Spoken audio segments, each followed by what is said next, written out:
Fallout Equestria the Chrysalis, Chapter 7, A Job Well Done. We put our commandeered wagon out of its misery on the slope below Gemstone. The rickety thing had started breaking down barely an hour out of the depot when one of the wheels started to wobble. We had to make a couple of stops to shore it up, but it just kept getting worse and worse. I'm surprised it made it as far as it did. It seemed the jolt of crossing the old train tracks below Gemstone was a bit too much to expect of the decrepit vehicle. The joint that held the wheel to the axle gave one final wobble and then splintered and broke free, followed by the crash of the wagon collapsing to the ground. We gathered up our spilled loot, loosely tying things together with pneumatic hoses so we can kind of balance them out across our backs. Sure, we probably could have patched up the wagon for maybe the last quarter mile of travel, but we were ready to be done with the thing, to be honest. Starlight even pulled out her recharger pistol and put a shot into the wreck for good measure. We trudged up the slope towards the light shining in the rapidly growing darkness, grumbling and grunting the whole way. I swear, Starlight said as she took slow, laborious steps. I need to find some sort of spell that can bring ponies back from the dead. She grunted as she shifted her load. And then we can go back there and revive those raiders so I can freaking kill them again. I disliked this more bloodthirsty side of Starlight, even if I was fairly certain she wasn't really serious. I also found it slightly concerning that the first objection to come to mind was related to the difficulty of casting such a spell, if it even existed, that is, rather than objecting over its intended use. While I had the lightest load, I was still struggling to keep up with my companions. It seemed a perpetual state of fatigue was to be my fate, or so I had grumpily thought to myself at the time. I was physically and mentally exhausted. Everything else was falling into the background. I wanted nothing more than to just collapse somewhere safe and just sleep. My mission could wait until I was in any shape to do anything about it. The one comfort I did have during that agonizing little hike was Starlight expressing similar sentiments. I'm just so done with this, she grumbled, shifting her load once again, though I doubted it helped any more than the other time she tried it. Up ahead, Dazzle gave us a wave from atop the wall before turning back to call the gate to be opened. Just screw the salvage, Starlight said. That can just wait for the morning. Hell, even my Lancer can wait for the morning. All I want to do is find a nice, comfy bed, and just a place like this has to have something. Still struggling to stay upright, I somehow managed to balance the task while talking. Emerald runs this inn, if I remember correctly. To Emerald, then, Starlight called out, though the enthusiasm was a bit dampened by a stumble in mid-declaration. I knew I liked her for a good reason. Dusty gave a faint, muffled snort of amusement. Or maybe derision? I'm not really that certain. Perhaps it was the exhaustion, maybe, or maybe it was perhaps the depressing day that seemed to drag on, and on, and on, but Dusty's hint of amusement, or, well, I assumed it was amusement, seemed to plant the idea in my head to brighten up the mood. I immediately thought of the blush she had shown during our previous encounter with Emerald, so in an effort to lighten the mood, and maybe even shore up some of her self-esteem, I said, I think she might like you too. If I'd been less exhausted, I might have been a bit more cautious about trying a delicate social maneuver like that. There was a fairly narrow window between excessive taunting that could damage the relationship I had built up with her, and encouraging someone into another relationship that could detract from it. Looking back, I'm not sure if it would have mattered though my misjudgment had taken place the day before when I had been in a considerably better state of mind. Oh? She asked, making another 2 steps before some further implications of that simple statement processed. She also stumbled again, her nose scrunching up. Ew! Whispered gross! Needless to say, that was not really the response I was expecting. Ew? I asked from under my small mountain of salvage. Yeah, ew! She said, sticking out her tongue as if she tasted something rotten. She's like 30 years older than me. Dusty gave another snort, while my attempt to brighten Starlight's mood seemed to be falling short. It seemed to have done an excellent job with him, though. What are you, 2? He asked. The look on Starlight gave him one of the ultimate shocks and betrayals, which seemed a bit ironic of how often the two had been butting heads during our short journey. Dusty, what the hell? He was smiling, even if he tried unsuccessfully to hide it. Well, it's just that she can't be that much over 30, and if she's 30 years older than you... Starlight groaned. Oh, fine. So it's like 10 or 15 years. Whatever. Point is, she's a lot older than me. She snorted, looking away. Besides, I'm not really into mares. Uh-huh, Dusty said in a tone that made it clear that he wasn't buying it. So, Whisper having to get her own bedding wasn't some lover spat then? That brought Starlight's blush back to full force. What? No, it's not. It's not like that. I almost winced at her reply. It wasn't for being shunned, it was just because of how poorly she worded her reply. Some ponies can't even tell the truth convincingly. I had to come to her defense. I didn't really have any supplies, I said. So after the raiders hit our caravan, we were stuck with only enough bedding for one pony, but we're good friends, so we shared. Uh-huh. Dusty said again, and he led us through the gates. I'm not into mares, Starlight said again. It wasn't like that. Well, if you say so, Dusty said. Sure heard a lot of rustling around that first night. It was a small bed, Starlight said, her voice rising. There wasn't enough room for both of us to get comfortable. Dusty barely held back a chuckle. Ha I like stallions. Starlight froze at the snicker that came from above us. Aw, you're breaking my heart, little star. Starlight slowly looked up to meet the Cheshire grin of Dazzle, lounging against her plasma cannon. But don't you worry, Dazzle said, giving a wink. I'm pretty sure every stallion in town heard you there. Starlight stood there, stuck between crushing embarrassment and horror. She finally turned away as if to use the large pile of salvage as a shield, and hustled as best as she could under that weight towards Emerald's shop. I hung back just long enough to shoot Dazzle a dirty glare before following. Emerald was kicked back behind the counter when we entered, reading on her pitbook.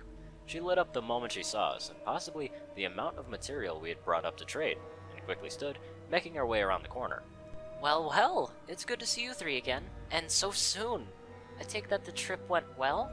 Starlight halted, a blush still coloring her cheeks. Yeah, I guess so. Kind of? Well, it sounds like there's an interesting story behind that answer. Starlight hesitated, and I stepped forward again, despite my exhaustion. Maybe we could tell the story in the morning. We're just about dead on our hooves, and we need a place to sleep. We can tell you all about it while we trade some of the salvage, okay? She nodded, smiling graciously. Oh, of course. You three have probably had a long day, and I won't keep you up any longer.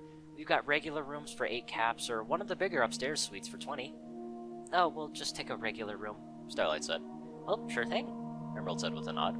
Though, it might be a little cozy fitting 3 ponies in one bed. The playful smile she gave brought Starlight's blush back in full force. Starlight quickly gestured towards Dusty. He can pay for his own room. Dusty just snickered. After looking around the 3 of us, Emerald asked, So, am I gonna get the story in the morning too? Well, there's no story, Starlight said quickly. He's just being a pervert. She tried to change the subject by digging out some of the caps, but Emerald just held up a hoof. Don't worry, you can pay me in the morning. She pointed the same hoof to the doorway in the back of the shop. All of the ground floor rooms are vacant. Just grab whichever you want and get some sleep. I'll see you in the morning, okay? We thanked her, although Starlight's came out half mumbled and made her way out further in. Starlight and I claimed the first room and faced only a little bit of difficulty getting the couple 100 pounds of salvage through the doorway. Dusty left his load with us to sell in the morning and headed off into his own room. While small, it was kind of very nice and well kept as well.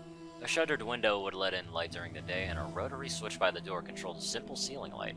Though there was only one single bed, it was a large one, and in very good condition for being just 2 centuries old. It was topped with several pillows and a thick comforter, and pretty much looked like the most wonderful thing in the world, actually. With Dusty out of sight, Starlight was a lot less awkward about sharing a bed again. That, or she was simply too tired to care. A sentiment I could certainly agree with, though. She quickly shed her saddlebags, dumping them unceremoniously onto the floor, and slipped under the covers. I made sure to give her plenty of room when I joined her. I went out so quickly that I hardly remembered crawling into bed.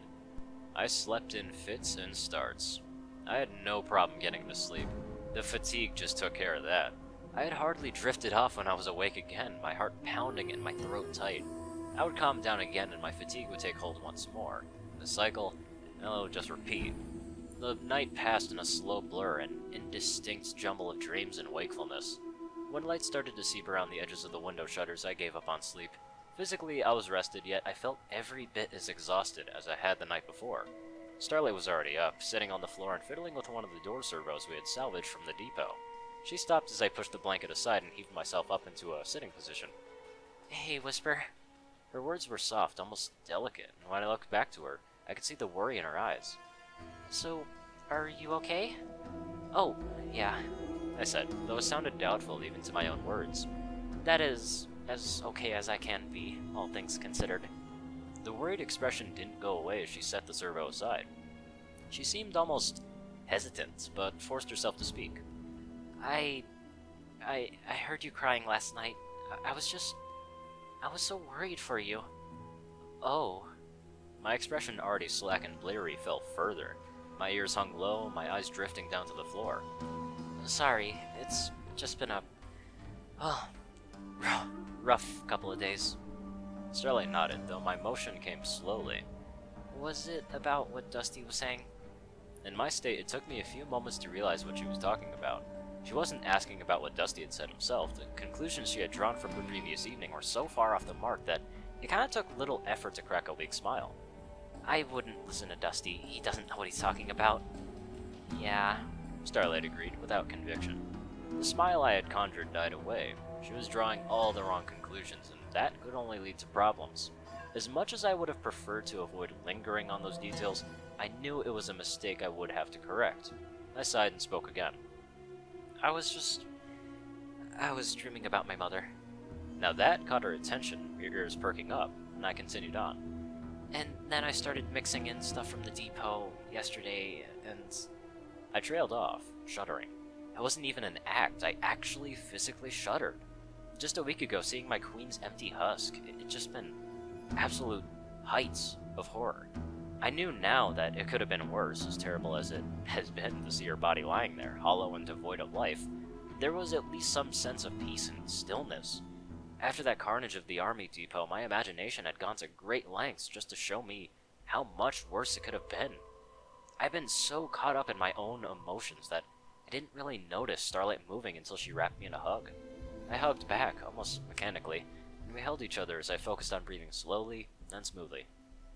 At the same time, I could feel that sense of affection Starlight held for me, and it had grown stronger. I drew on a tiny bit of that feeling. It was just a nibble, too little to actually make a difference for either of us, but I still found it encouraging. I think I really needed it at that time. The faint tremble that had persisted finally faded away. She eventually released a hug, sitting beside me on the bed. We sat in silence for some time before she spoke. So, what was she like? She asked. Your mother. My first reaction was to just evade, to avoid the subject and steer into the conversation towards, something else. But I realized that might not work. So I took in another deep breath and I focused on the task at hoof. She was wonderful. She was wise and brilliant and always seemed to know the right thing to say and, make you feel better.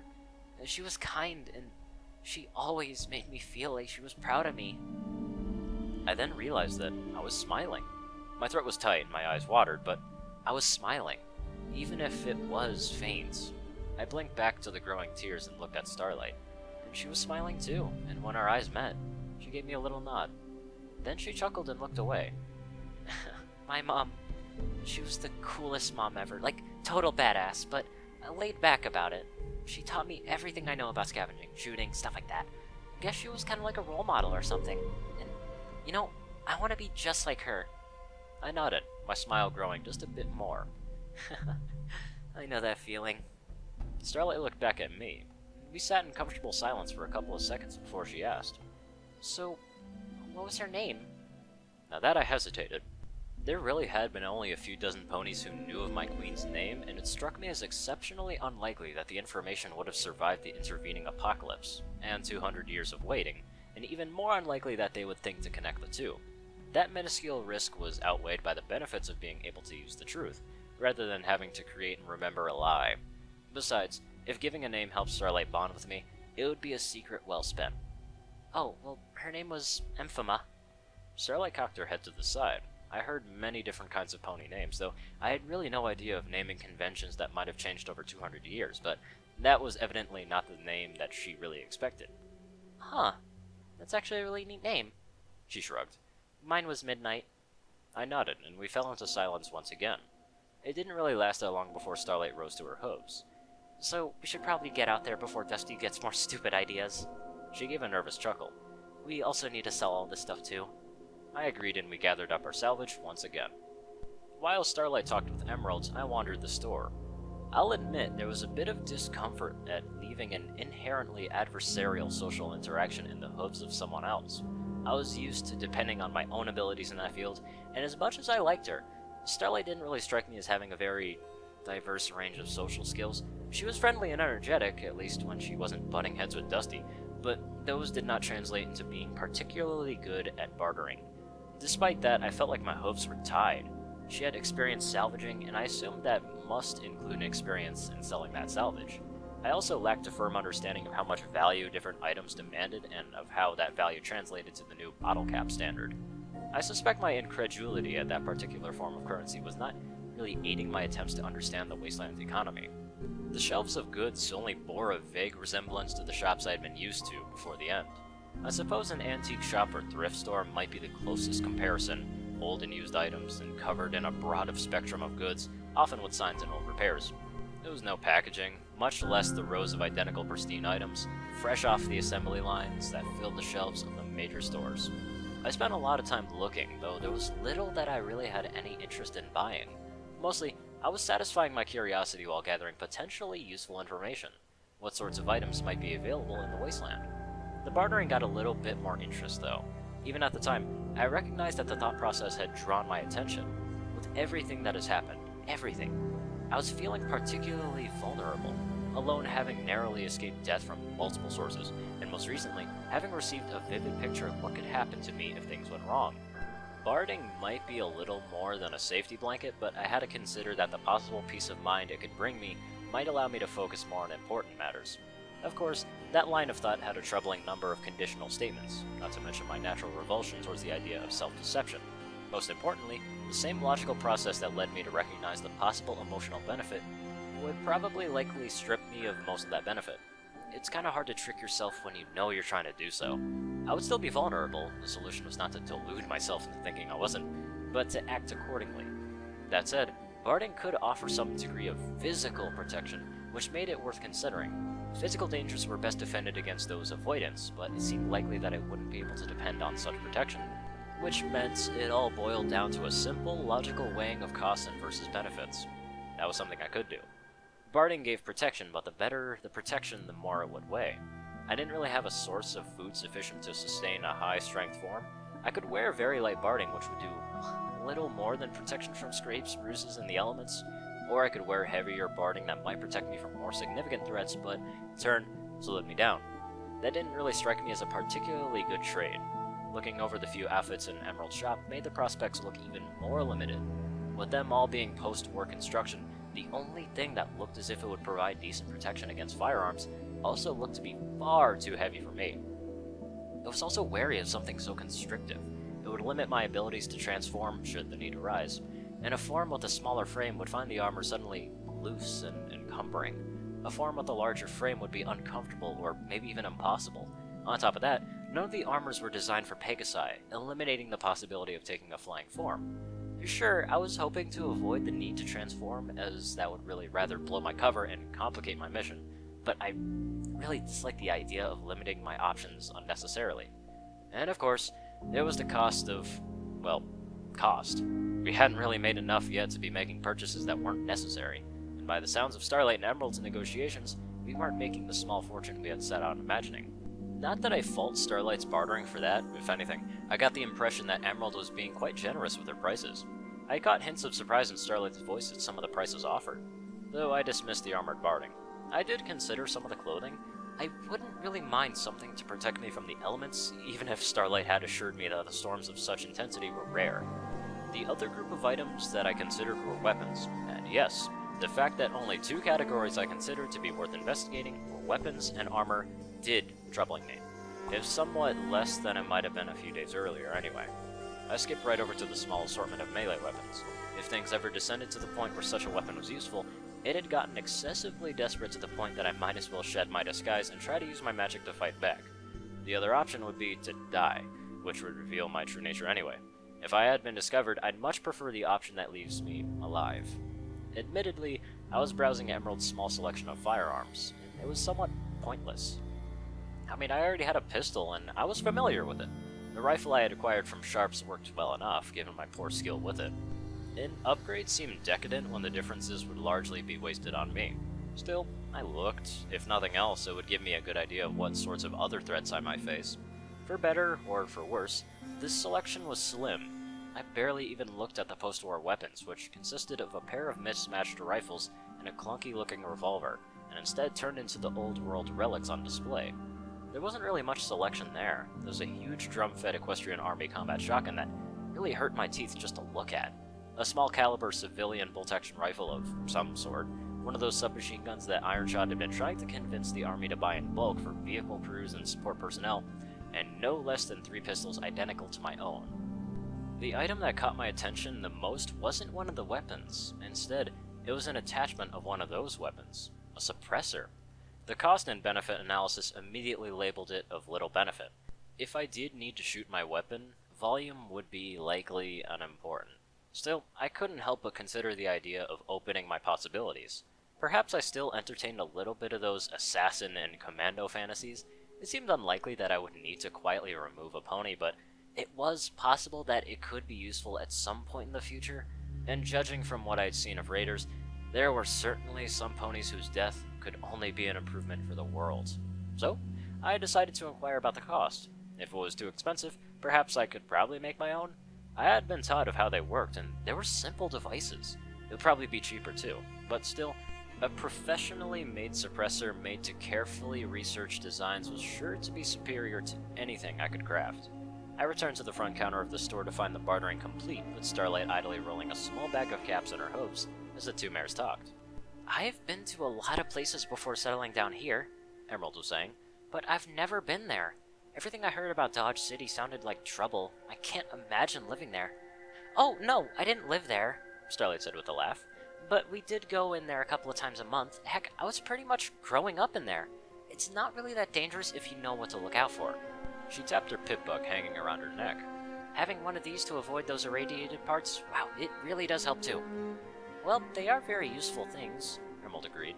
So, if not there, where did you live? Oh, it's a little place called Dodge Junction. Wasn't really much to talk about, though. Oh, okay, I think I went through there once, Emerald said, smiling. It seemed like a nice place, or, well, except for the creepy dead orchard. Yeah, you got that right, Starlight said with a laugh. Anyway, how about you? You mentioned all those places you've been before coming here, so, where'd you start out? Emerald's smile slipped and she hesitated before replying. A little place called Serenity. Her smile turned wry. Just a free survival tip. If the first thing you think of when hearing about a place is, hey, that sounds nice, be suspicious, okay? I saw Starlight's skeptical expression, but she didn't inquire. I, however, found myself curious at the apparent double standard. I don't mean any offense, but Gemstone does have a certain too-good-to-be-true feel that might make certain ponies suspicious. Emerald laughed. Oh, no. No offense taken. I couldn't blame you for feeling a bit suspicious. Heck, I even got so far as to say that it's good that you are. We might be genuine, but there are far too many twisted ponies out there that use kindness as a lure. She shook her head, her expression having fallen with that last statement, but it brightened up once again. So, I'm not even going to tell you that you don't need to be suspicious of us. I don't expect any pony to take my word about it. Instead, we'll just carry on, doing our best to show the rest of the wasteland a better way through our example. Starlight cast a curious look my way before smiling at Emerald. Well, I think Gemstone seems like a lovely place, and I hope more ponies start thinking the same way. The world could use a lot more good ponies. That it could, hon, Emerald agreed. There are far too few of them these days. Starlight slowly nodded. Is that why you left Serenity? Again, the old mare's expression fell, and there was a moment of silence before she replied. Well, kind of, but not exactly. They're not really bad, just far less, friendly than you'd think with a name like that. They didn't really like outsiders. Too many raiders and slavers and such, so they just keep others at a distance, by force, if necessary. She smirked. Was kind of a problem for me. I mean, I like meeting new ponies, so I headed out there. Kinda sounds like a stable in a way, Starlight said, earning a dry chuckle from Emerald. It was about as isolationist as one, she said. Still, my family does live there, and I really would like to see them again, someday. I don't think they're bad ponies, just, wrong. She shook her head and shrugged. But hey, maybe if what we're practicing here starts to spread, they'll see that ponies aren't really that bad. Starlight nodded. Well, I hope you do have good luck with that. It really would be nice. Oh, well, thank you, Emerald said. I hope you three have luck too. You all seem like very nice ponies, and it's like you said, the world could use more good ponies. Well, thanks, Starlight said, then frowned. Wait, 3? You mean Dusty too? I do, Emerald said with a nod. He might act all gruff and cynical, but he strikes me as a good pony under all of that. Yeah, Starlight said, cocking an eyebrow. If you say so. I like to think of myself as being pretty good at reading ponies, Emerald said, shrugging. He's just been hurt by other ponies, but I don't think he's given up on them yet, but we'll see, I'm sure. If nothing else, he's helping you two. It's just for the job, Starlight said. Well, I hope you two stay safe once that's over with. She chuckled and she pointed a hoof at the bag of caps Starlight was still playing with. Speaking of which, I've got plenty of protection for sale if you're looking to send some of those caps back this way. Starlight chuckled. Thanks, but I think I'm good for now. I might be back for some of that barding once you got a bit more caps to spare. Having that said, she looked my way. Unless you have spotted something you want, a quarter of these are all yours after all. She shook the bag, which jingled and clanked most of the unmusical fashion possible. There was something I was considering, I said. I saw one of those pistols had a suppressor attached to it. I was curious, would you be willing to sell it separately? And if so, how much? Ah, so Whisper likes the quiet, does she? Emerald chuckled softly. That's a fairly uncommon item, but one that seems to have a rather little demand. I could sell it for 20 caps. I contemplated that for a couple seconds before concluding I had no idea if that was a good value, so I turned to Starlight and asked. Does that sound like a fair price? She already was digging out the caps. Oh yeah, she said, counting out the little metal trinkets. Emerald opened the back of the display cabinet holding the pistols and retrieved the weapon in question. Holding the grip on her teeth, she spun the suppressor between her hooves until it slid free, and held it out to me. There you go. She grunted around the bit before setting the weapon back in its place. Make sure it fits right. I copied her action in reverse, while she swept away from the tiny offering of caps without even counting them. It was rather awkward, lining it up while holding the gun in my mouth with my vision limited, but I managed. Looks good, I finally said, giving it a little tug to ensure it was firmly in place. I'd give it a few test fires just to make sure everything's running smoothly. Then she smiled. Just not in my shop, please. Oh, of course, I said, and went to holster it. Then I stopped, realizing that I had a new problem. Right. Okay, I might need a new holster too. Oh, yeah, what do you have there? She leaned over to the counter, looking at the holster strapped to my leg. Oh, army holster. One of the good ones too. Here, pass it over. I'll cut a hole and stitch the edges for you. I happily unstrapped it and passed it to her. Dusty's voice came from right behind me. Seriously? Naturally, the first reaction I had was to look at him. That resulted in my newly purchased suppressor smacking into the hoof he quickly put in its way. Hey, watch your muzzle, kid! I recoiled, turning my head away as I looked down at him out of the corner of my eye, pointing the pistol away from him. I felt like a fool, especially for how easily I had slipped into such a casual treatment of a very lethal weapon. Just in case my shame wasn't complete, I assumed my body was betraying me, a blush spreading across my cheeks. And seriously, a suppressor? For your pistol? Dusty frowned as he stared down at me. Should I even ask what you're planning on doing with that, or about where you plan on getting subsonic ammo for it? Hoping to redeem myself in some small degree, I quickly but quietly spoke up. Reducing the powder load by 30% plus the standard equestrian army 10mm round below the speed of sound, while retaining enough energy to reliably cycle the weapon. I can do that with just a pair of pliers, if I have to. My barely remembered improvisation tools and methods training came to the rescue as Dusty's frown deepened at the unexpected reply. And to think, it had been entirely useless trivia up until that point. Or, Emerald cut in, you can get some professionally made ones from my stock. I've got more 10mm than I know what to do with, and if I remember correctly, a couple of them were some lightweight civilian brand. Pretty sure those were subsonic, I believe. She dug around behind the counter for a moment before returning, setting 2 faded boxes of ammunition on the counter. I took one box and looked it over. Most of the data listed on the box meant really little to me, but I knew what hollow point meant, and the listed muzzle velocity was subsonic.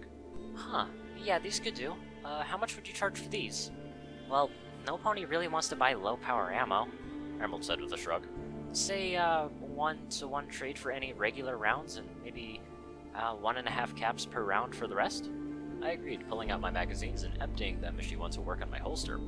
In the end, I had 35 rounds sitting on the counter, or well, 36 once I remembered to clean the chamber. Starlight counted out 6 more bottle caps, and I went through the slow process of loading the new rounds into the magazines. It was a tedious task to perform with mouth and hooves, but I managed. By the time I was done with that and had pocketed the remaining 4 rounds, Emerald had finished altering my holster. I tried it on, satisfied with the fit, and slid my pistol into it. It fit relatively well, even if it seemed strange to see the suppressor extending out of the bottom. Holstering was a little awkward with the added length, as I had to draw my head back further to clear the edge of the holster, but it was manageable. I wasn't really likely to be in any quick draw competitions anytime soon anyway. At least I'd, hope not, because that sounded like a fight I would probably lose. "Are you done toy shopping?" Dusty dryly asked, while Starlight rolled her eyes in reply. I think that might do. I replied, and offered Emerald a smile. Thank you very much for everything. Oh, of course, she said, beaming. I hope I'll see you guys around soon, and if I do see any more subsonics come through, I'll make sure to snag a box for you. We gathered up our remaining salvage, and Emerald waved as we left. I continued to smile even after we stepped outside. It was a small thing, but it was nice to have something go right. The moment we had stepped outside, Starlight spoke up, her voice full of tired irritation. So, what's the problem now, Dusty? He shot her a glance before gesturing towards my side. What, that? There are only 2 kinds of ponies who tend to get suppressors. Professionals who need them for a specific purpose, and amateurs who think they're cool. He gave me a pointed look. You're not a professional. Perhaps not in the way that you're thinking, I said, while refusing to let my smile slip. But I do actually know what I'm doing. Do you now? Dusty said, but Starlight cut him off before he could say any more. Oh, what do you even care? You're only with us for, another day or so? Let's just get this over with, okay? She huffed, turning away and heading down the street. Dusty paused for a moment before shrugging and following along. Sure, fine. We walked silently through the town. Starlight's shoulders were tense and her ears were pinned back, but as we drew near Arclight's workshop, the tension quickly faded. Her ears suddenly perked up to the sound of a hissing pop from beyond the building, her scowl quickly replaced with a grin. She broke into a trot and we quickened our pace to keep up. We made our way through an open gate and into a junk-filled shooting range, and Starlight let out a very filly-like squeal of glee. Arclight had the Lancer set up on one of the benches, straight and whole. He looked up from his examination and smiled as he saw Starlight approaching. "Oh, good morning!" Starlight giggled and pranced up to him, eyes lighting up. Is it fixed? Yup, He was cut off as Starlight threw her hooves around him and hugged, letting out another high-pitched sound of glee that only eventually broke out into words. Oh my gosh, thank you, thank you, thank you! Despite the surprise at the sudden show of affection, Arclight managed a good-natured chuckle. "I'm glad to have helped," he said, patting a hoof against her back. "Emerald told me that you were back in town, so I made sure to get it done as soon as I could. Helps that none of the internals were damaged, so it's all easy and stuff. I was just double-checking the alignment and sights, but it should be all good to go." She finally released him to turn her attention to our weapon. So, is it all ready? Can I fire it? "Oh, of course," he said, chuckling a bit more. "It's your gun, after all. Just needs a freshly charged crystal, and you're all set. We kind of forgot about the charging rack, but it's no worry. I was able to rig something up." Oh, yeah, sorry, Starlight said, though her attention was now focused entirely upon her Lancer. She hefted the lengthy weapon in her magic, and the handle in the rear pulled back to the open chamber. She removed the dull red crystal within and swapped it with a glowing one that she pulled from a small case on her saddlebags. And I caught the sight of another 4 crystals within it, resting in strange wire cradles and glowing with magic. "Also, the sights were way off even after I straightened the frame," Arclight said. "I didn't know how you had them before, but if you had any sort of convergence point or the like, I decided them in parallel to the beam, but you can always adjust it if you prefer that." That's exactly how I like it, Starlight said with glee as she brought the weapon close. The hairs on her cheek barely brushed against the side of the frame. One eye closing at the sight settled before the other one. She took in a deep breath, then slowly let it out. As her breath ran out, she seemed frozen for just an instant. Then there was a familiar sound of the weapon firing. I was close enough that I could hear the discharge of magic within the weapon itself, though it was almost entirely hidden behind the sharp snap and trailing hiss of the beam burning its way through the air. At the end of the crude range was an array of bottles, cans, boards, and other sorts of debris that served as targets. One of those bottles flashed brilliant red and shattered, throwing off glowing embers that slowly burnt away in the midair. only a few pieces of molten glass peppered the ground around where the bottle had sat. I knew that magical energy weapons, they could be powerful, and even had fired an energy pistol in my training, but I rarely seen them in practice. And yes, a glass bottle is hardly the most durable of targets to demonstrate a weapon's power upon, but it had vaporized most of the bottle's mass, as if burning to a fine ash. Glass is not terribly known for its flammable properties. Okay, so it probably turned to a gas rather than literally burning it. I don't have a clue what kinds of temperatures and energies that involves, but, you know, it's still pretty scary. Starlight slowly lowered the weapon, grinning. She looked back to me, blinking a couple times, then stepped in and gave me a hug. I accepted it gracefully. She buried her head next to mine, eyes closed to hide away how they had watered up. Dusty made a point of looking away. I could feel the love flowing out of her. It was just more than a simple liking or preference. It was true love. It was deep. It was powerful. Even if it felt strangely unfocused to me, it wasn't about the gun itself. It was more sentimental. And, you know, I could appreciate that. And yes, I fed on that love. I would be a fool if I didn't. When she released me, the hint of tears were gone. I'm gonna try out a couple more shots, just to be sure, you know. Take all the time you need, Arclight said. And let me know if you want anything else tweaked. I should be able to take care of that pretty quick. She thanked him and turned back to the range, and I took the chance to ask a question. So, would you mind if I fired a few rounds of my own gun? Oh, well, go right ahead, he replied. I leave the range open for anyone who wants to use it. I stepped up beside Starlight and drew my pistol. I gripped the bit firmly in my teeth, the stubby sights floating right before my eye. The balance felt rather, odd, though I wasn't really sure if that was just from my own lack of experience or, well, the weight of the suppressor. I shifted my grip slightly to line up the sights, and placed the front post directly over a tin can some 20 yards away, resting atop a bullet-riddled table. I disengaged the safety, then slowly pulled the trigger. The gun bucked, nearly catching me by surprise with the force of it. The sharp clack of the weapon echoed for just an instant around the range, but it was dominated by the solid whack as the bullet took another chunk out of the table.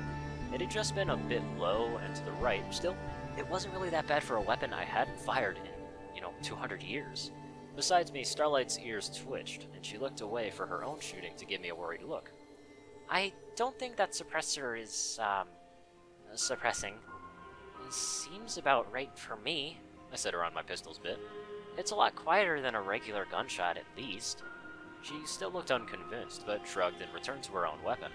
I lined up another shot, this time adjusting up and to the left by a tiny bit. That time, the tin can spun away from the table, followed immediately by Starlight's sharp cry. Ow! I quickly looked to her way, and only stopped myself from pointing her pistol directly at her. She had a hoof to the side of her head and was looking to me with an utterly shocked expression.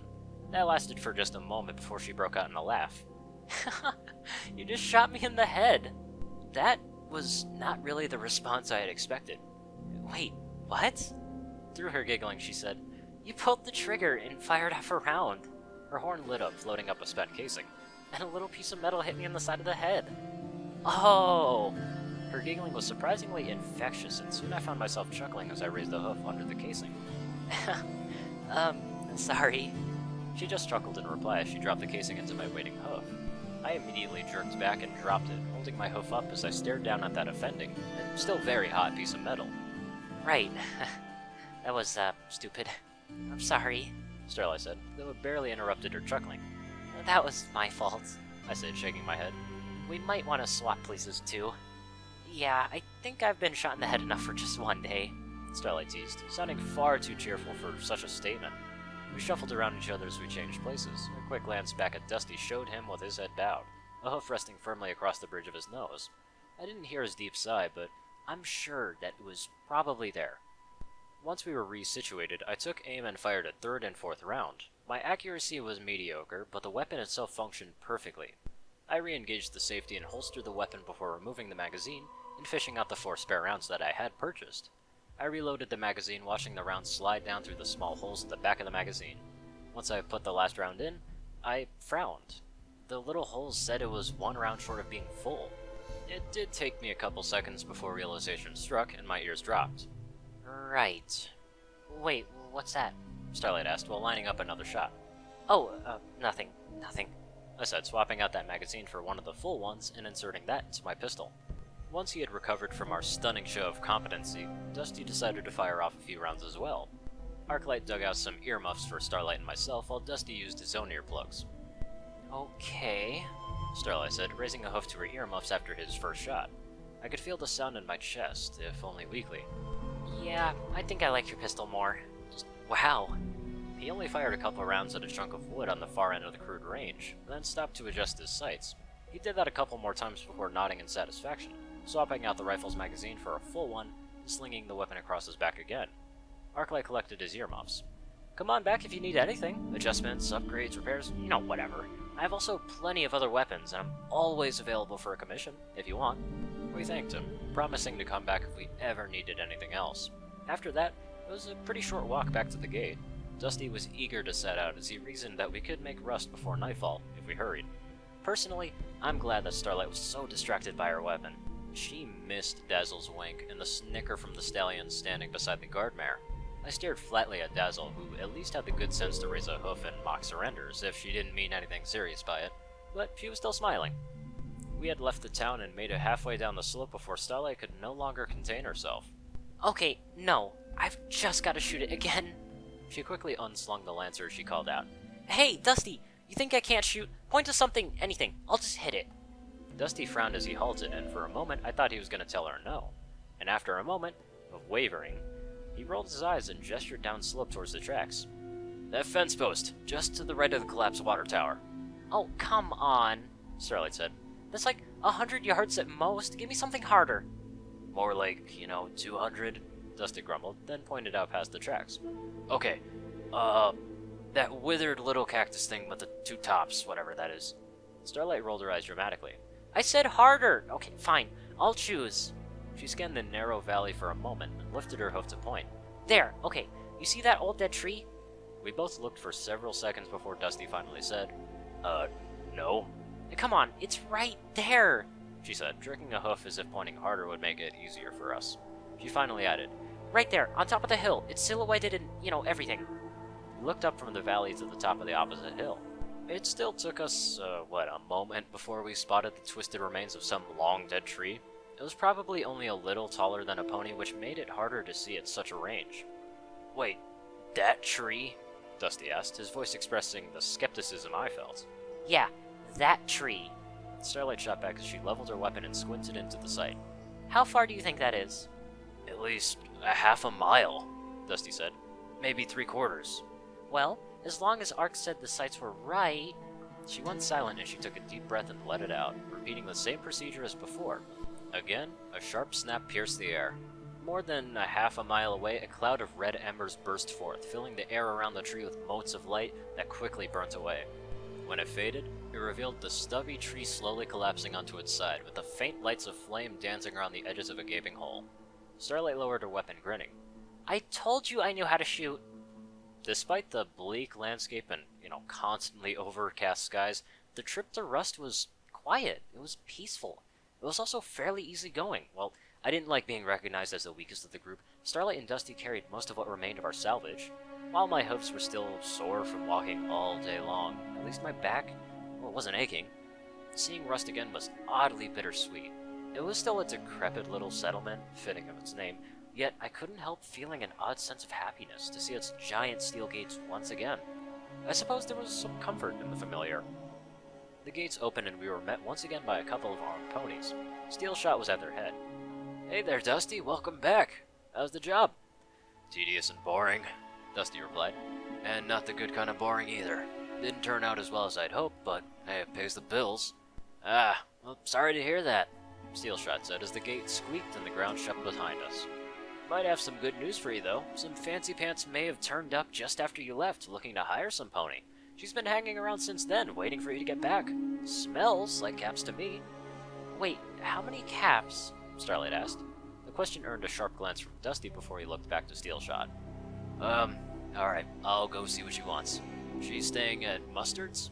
Yep, Steelshot replied, then looked over to Starlight and myself. Guess if you're friends of Dusty, I can let you hang onto your guns. They're not my friends, Dusty said, but Steelshot just shrugged and waved a hoof. Co-workers, whatever. He turned, heading back towards the overlook. I trust that you'll keep them in line. So, good night, Dusty. Dusty grimaced as the other stallion walked off. We all made our way to the foundry. Mostly, we just wanted the caps. Myself, I appreciated it as being the least depressing part of the little town. Scrap and Singe were sharing a meal when we arrived. The mare, her mane slightly shorter than the last time I had met her, grinned upon seeing me. Hey, new face, She called out, setting down the big bowl she had just been slurping from, and she stood. Never did get your name, you know. Oh, it's Whisper, I said, and shook her offered hoof. She greeted the other ponies with me, though she had prompt Starlight for her name, and she evidently knew of Dusty already. So, is all that stuff for us? She said with a playful grin and a gesture to my back. It is, I said, and we were setting down our loads. Singe dove right in, pulling apart the bundles and looking through the parts. Well, that's plenty of rubber for you, She said, tossing a couple of the hoses to Scrap. Hydraulics and lubricant? My gosh, that's a lot of it too. Wait, so what kind of lubricant? Scrap asked. His question was met with a playful smirk. The machine kind, She said, then slid the case towards him. Looks like good industrial stuff too. We can probably put that to good use. She turned back to the remaining items, and her eyes widened. Oh, wow, wait, is that? Oh my, that is! She hefted one of the large roller bearings. What even uses this bearing size? I could rotate a building on these! Starlight, as our resident salvage expert, stepped in. Oh, they came from Stapletech shipment. It might have been for some big blast door. Now that gives me some ideas, Singe said, while she idly pondered various plans, murmuring excitedly to herself. Scrap stepped in into some sort of the offering that we had brought. Once again, I left the negotiations to Starlight. The bartering was much more involved this time, but they soon came up with the numbers that left both sides satisfied. Scrap retrieved the requisite number of caps from a heavy homemade safe, and we happily parted ways. After splitting the caps in half and accounting for the purchases we had made along the way, Starlight and I were a few hundred caps richer than we had been just a few days earlier. It was a small thing, but to me, it was a tangible progress.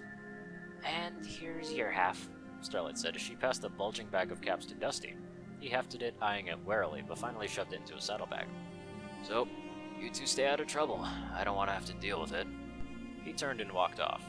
So, goodbye. Starlight stared at him, mouth hanging open and hoof half raised as she watched him go. Soon her expression hardened into a glare. Asshole, she grumbled, her expression softened as she looked at me, and then threw a foreleg around my shoulders. Fuck it.